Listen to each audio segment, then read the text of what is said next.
Hashim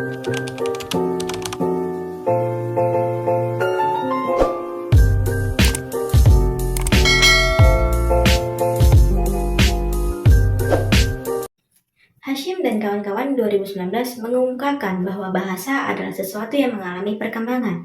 Sebagai sesuatu yang mengalami perkembangan, tentu saja mengalami sebuah perubahan. Oleh karena itu, bahasa adalah satu-satunya milik manusia yang tidak pernah lepas dari segala kegiatan dan gerak manusia sebagai makhluk yang berbudaya dan bermasyarakat. Keberagaman etnis, kebangsaan, dan budaya komunitas pengguna bahasa Indonesia sangatlah beragam. Walaupun orang Indonesia berbicara dengan berbagai bahasa dan suku, kita semua tetap dalam satu bahasa, yaitu bahasa kesatuan bahasa Indonesia. Nah, dewasa ini sebagian besar manusia disebut sebagai dwi bahasawan. Seseorang dapat dikatakan sebagai seseorang yang dwi bahasawan karena ia mampu menguasai dua bahasa sekaligus dalam kehidupan bermasyarakat. Dwi bahasawan yang dimaksud ialah selain menguasai bahasa pertama sebagai bahasa ibu, juga menguasai bahasa Indonesia bahasa kedua sebagai bahasa dalam komunikasi. Peristiwa dwi bahasawan dapat terjadi di mana saja dan kapan saja, salah satunya di instansi pemerintahan. Alih kode merupakan suatu peristiwa kebahasaan yang berhubungan erat dengan sosiolinguistik dan merupakan gejala umum dalam masyarakat dwi bahasawan atau multibahasawan. Baiklah teman-teman, di sini saya akan mengulas lebih lanjut salah satu materi dalam kajian sosiolinguistik yaitu mengenai alih kode. Berikut penjelasannya. Baiklah, yang pertama pengertian alih kode. Apple 1976 mendefinisikan bahwa alih kode sebagai gejala peralihan pemakaian bahasa karena berubahnya situasi. Sedangkan Suito 1996 mengemukakan bahwa alih kode adalah peristiwa peralihan dari kode yang satu ke kode yang lain dalam pemakaian bahasa.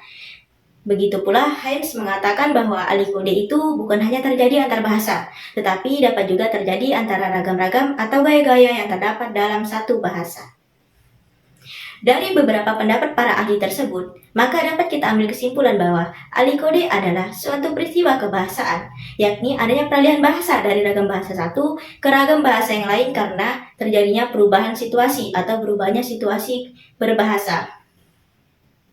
Selanjutnya yaitu penyebab terjadinya alih kode. Dalam berbagai kepustakaan linguistik secara umum, penyebab alih kode disebutkan antara lain adalah sebagai berikut. Yang pertama, pembicara atau penutur.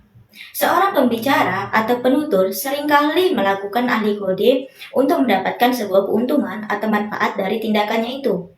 Nah, umpamanya, Bapak A setelah beberapa saat berbicara dengan Bapak B mengenai usul kenaikan pangkatnya, ia baru tahu bahwa Bapak B ini berasal dari daerah yang sama dengannya dan juga mempunyai bahasa ibu yang sama. Maka, dengan maksud agar usulannya tersebut cepat dan urusannya beres, dia melakukan alih kode dari bahasa Indonesia ke bahasa daerahnya. Faktor kedua yaitu pendengar atau lawan tutur. Pendengar atau lawan tutur dapat menyebabkan terjadinya alih kode, misalnya karena si penutur ingin mengimbangi kemampuan berbahasa si lawan tuturnya itu. Nah, dalam hal ini biasanya kemampuan berbahasa si lawan tutur kurang atau agak kurang, karena memang mungkin bukan bahasa pertamanya. Umpamanya begini, Asri merupakan seorang pramuniaga sebuah restoran. Sedang kedatangan tamu seorang turis asing yang berusaha dan mengajaknya bercakap-cakap dalam bahasa Indonesia. Ketika kemudian si turis tersebut tampak kehabisan kata-kata atau ia mulai kebingungan untuk meneruskan berbicara dalam bahasa Indonesia, maka Ani cepat-cepat beralih kode untuk bercakap-cakap dalam bahasa Inggris sehingga kemudian percakapan pun menjadi lancar kembali. Faktor ketiga yaitu perubahan situasi dengan hadirnya orang ketiga. Kehadiran orang ketiga ini atau orang lain dapat saja menjadi latar belakang bahasa yang sama dengan bahasa yang sedang digunakan oleh penutur dan lawan tutur sehingga terjadinya alih kode. Umpamanya, sewaktu Andi dan Anto bercakap-cakap dalam bahasa Jawa, masuklah Tegar yang tidak menguasai bahasa Jawa. Maka Andi dan Anto pun segera beralih kode dari bahasa Jawa tersebut ke bahasa Indonesia agar percakapan pun dapat berjalan dengan lancar kembali. Faktor keempat yaitu perubahan situasi dari formal ke informal maupun sebaliknya. Nah, perubahan situasi bicara juga dapat menyebabkan terjadinya alih kode. Umpamanya, beberapa orang mahasiswa sedang duduk-duduk di muka ruang kelas sambil bercakap-cakap dalam bahasa santai. Tiba-tiba datanglah seorang ibu dosen dan turut berbicara. Maka kini para mahasiswa itu tersebut beralih kode dengan menggunakan bahasa Indonesia ragam formal. Nah, dari peristiwa itu dapat kita lihat bahwa sebelum perkuliahan dimulai situasinya adalah tidak formal, yakni menggunakan bahasa Indonesia ragam santai. Tetapi begitu perkuliahan dimulai berarti situasinya menjadi formal, yakni menggunakan bahasa Indonesia ragam formal. maka terjadilah peralihan kode. Kemudian dengan berakhirnya perkuliahan terjadi pula peralihan kode lagi yang mana dari situasi formal berubah kembali menjadi situasi tidak formal. Faktor yang kelima yaitu perubahan topik pembicaraan. Nah, berubahnya topik pembicaraan dapat juga menyebabkan terjadinya alih kode. Umpamanya, pada saat seorang sekretaris bercakap-cakap dengan atasannya membahas tentang surat dinas yang berlangsung dalam bahasa Indonesia. Tetapi, ketika topiknya mulai bergeser pada pribadi orang yang dikirimi surat, maka terjadilah kode dari bahasa Indonesia ke bahasa Jawa, karena bahasa Jawa merupakan bahasa ibu atau bahasa yang paling dikuasai oleh sekretaris dan atasannya. Namun sebaliknya, ketika topik percakapan kembali membicarakan tentang surat dinas tersebut, alih kode pun terjadi lagi, yakni dari bahasa Jawa ke bahasa Indonesia. Dari percakapan antara sekretaris dan atasannya ini terjadi alih kode, yaitu perpindahan topik pembicaraan yang menyebabkan terjadinya perubahan situasi dari situasi formal menjadi situasi yang tidak formal. Suwito membedakan adanya dua macam ahli kode, yaitu ahli kode internal dan ahli kode eksternal. Yang pertama, ahli kode intern atau ahli kode yang berlangsung antara bahasa sendiri, seperti dari bahasa Indonesia ke bahasa Jawa ataupun sebaliknya, seperti percakapan antara sekretaris dan atasannya yang telah dijelaskan sebelumnya. Yang kedua, ahli kode ekstern. Ahli kode ekstern terjadi antara bahasa sendiri, salah satu bahasa atau ragam yang ada dalam verba repertoar masyarakat tuturnya dengan bahasa asing. Adapun contoh ahli kode. Penggunaan ahli kode dapat kita lihat pada salah satu film Indonesia yakni film Yo Wis Ben Telu. Berikut analisisnya. Nah teman-teman, dari film Yo Wis Ben Telu ini atau Yo Wis Ben 3 ini dapat kita lihat bahwa terjadi ahli kode intern dan ekstern. Yang pertama, ahli kode intern. Terdapat 3 ahli kode intern dalam film ini. Yang pertama, terjadinya ahli kode dari bahasa Jawa Ngoko ke bahasa Jawa Krama. Berikut cuplikannya. Aku kayak kita ngurusi fansmu gitu. Berbuka sini. Betul. Tak cokot gulu mulai. Betul. Baik. Pak, ngapunten nun sewu. Apa? Jenengan sinten nggih? Aku harus ngisi acara panggung band iki. Sami, Pak. Kita sedaya nggih badhe tampil. Nah, dari cuplikan film tadi, terjadi percakapan yang menunjukkan adanya fenomena ahli kode intern yang ditunjukkan oleh para tokoh film Yo Wis Ben Telu, yaitu terjadinya peralihan dari bahasa Jawa Ngoko ke bahasa Jawa Krama. Hal itu ditunjukkan oleh Bayu yang dihadapkan dalam situasi informal kepada orang yang lebih tua dan tidak dikenalnya, yaitu MC Panggung. Yang ternyata MC Panggung ini merupakan Pak Gubernur Jawa Tengah. Namun, Bayu berusaha untuk menghormati dan bersikap sopan. Bayu yang awalnya menggunakan bahasa Jawa Ngoko pada kata aku kan saat berada dalam ruangan beralih kode menggunakan bahasa Krama. Seperti jenengan sinten nggih?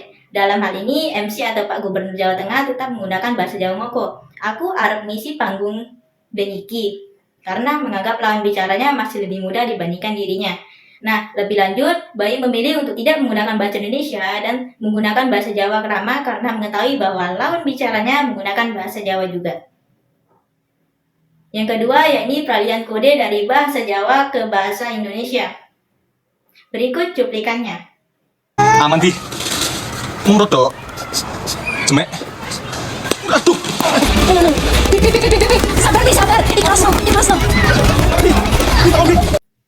Nah, dari cuplikan film tadi menunjukkan adanya fenomena alih bahasa intern, yaitu alih kode dari bahasa Jawa ke bahasa Indonesia. Alih kode yang dilakukan oleh Yayan dalam percakapan tersebut dikarenakan dia mencoba agar ditolong oleh Mia, yaitu istrinya, dan agar bahasanya lebih komunikatif karena sedang bercanda saja.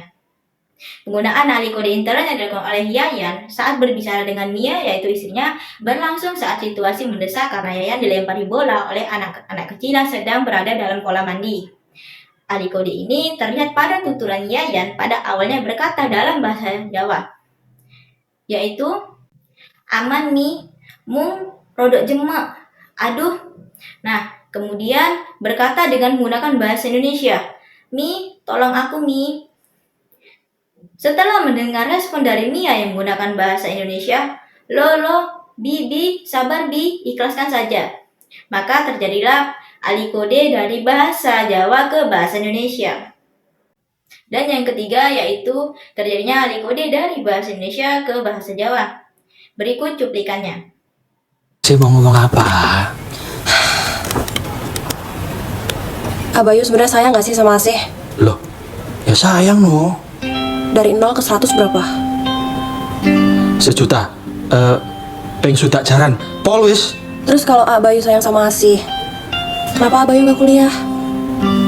Kemarin udah pamit ke Surabaya. Sekarang ada lagi, manggung di Kediri. Nah, teman-teman, dari cuplikan film tadi menunjukkan adanya fenomena alih bahasa intern, yaitu dari bahasa Jawa ke bahasa Indonesia maupun sebaliknya. Alih kode yang dilakukan oleh Bayu dalam percakapan tersebut dikarenakan dia mencoba menciptakan situasi yang santai dengan Asih. Nah, agar bahasanya lebih komunikasi dan humor, Bayu mengalihkan bahasa Indonesia ke bahasa Jawa. Penggunaan alih kode intern yang dilakukan oleh Bayu saat berbicara dengan Asih berlangsung di kedai dengan suasana hening dan tenang. Alih kode terlihat pada tuturan Bayu yang awalnya berkata bahasa Indonesia. Asih mau ngomong apa? Kemudian beralih dengan menggunakan bahasa Jawa, yaitu Ping Swidak Jaran Polwis demi menciptakan suasana romantis dengan lawakan khusus Jawanya, yaitu suasana romantis terhadap pacarnya yang bernama Asih. Selanjutnya, alih kode yang terjadi pada film Yowes Bentelu ini yaitu terjadinya alih kode ekstern. Nah, yang pertama itu ada alih kode dari bahasa Indonesia ke bahasa Inggris. Berikut cuplikannya. Ini, wah ini kalau buat aku terlalu besar. Sama aku tuh lebih suka yang motifnya gimana ya, lebih berwarna gitu loh. Oh, iya, colorful. Nah, teman-teman, dari cuplikan film tadi menunjukkan adanya fenomena alih bahasa ekstern yaitu alih kode dari bahasa Indonesia ke bahasa Inggris. Alih kode yang dilakukan oleh Doni dalam percakapan tersebut dikarenakan dia mencoba menciptakan suasana santai dengan Marion. Nah, agar bahasanya lebih komunikatif dan humor, Doni mengalihkan bahasa Indonesia ke bahasa Inggris. Alih kode terlihat pada tuturan Doni yang awalnya berkata bahasa Indonesia seperti ini. Wah, ini kalau buat aku terlalu besar. Sama aku tuh lebih suka yang motifnya, gimana ya? Lebih berwarna gitu loh. Kemudian beralih dengan menggunakan bahasa Inggris setelah Marion berkata, oh gitu. Adapun peralihannya yaitu seperti kata-kata Doni, ya, colorful. Demi mendapatkan perhatian dari Marion dengan akses bahasa Inggris atau kemampuan bahasa Inggris yang dimilikinya. Baiklah, itulah tadi penyampaian materi dari saya mengenai alih kode yang merupakan salah satu subbagian dari kajian sosiolinguistik. Sekian dan terima kasih. Wassalamualaikum warahmatullahi wabarakatuh.